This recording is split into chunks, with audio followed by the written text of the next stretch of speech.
የመጽሐፍ ቅዱስ ማጣቀሻዎች ማቴዎስ 6:33 ላይ አስቀድማችሁ የእግዚአብሔርን መንግሥት ጽድቁንም ፈልጉ፣ ይህም ሁሉ ይጨመርላችኋል። የሐጌ መልእክት ማጠቃለያ መዝሙር 127 ከቁጥር 1 እግዚአብሔር ቤትን ካልሰራ ሰዎች በከንቱ ይደክማሉ። ሉቃስ 12:15-21 ባለጠጋው ሰው ምሳሌ ሰው በራሱ ሀብት ቢመካና ለእግዚአብሔር ባይበለጽግ መጨረሻው ኪሳራ መሆኑን ያሳያል።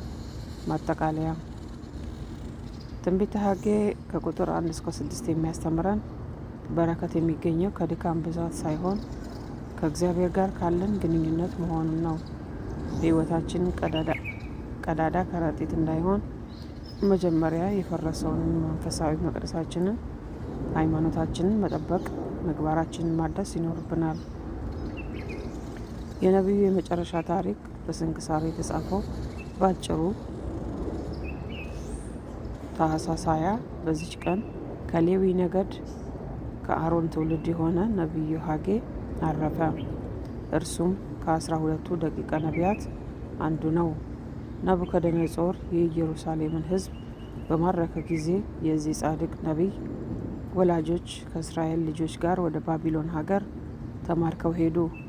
ዳሪዮስ የተባለውን ቂሮስ በነገሰ ጊዜ በሁለተኛው ዘመን መንግስቱ ይህ ነቢዩ ትንቢት ተናገረ።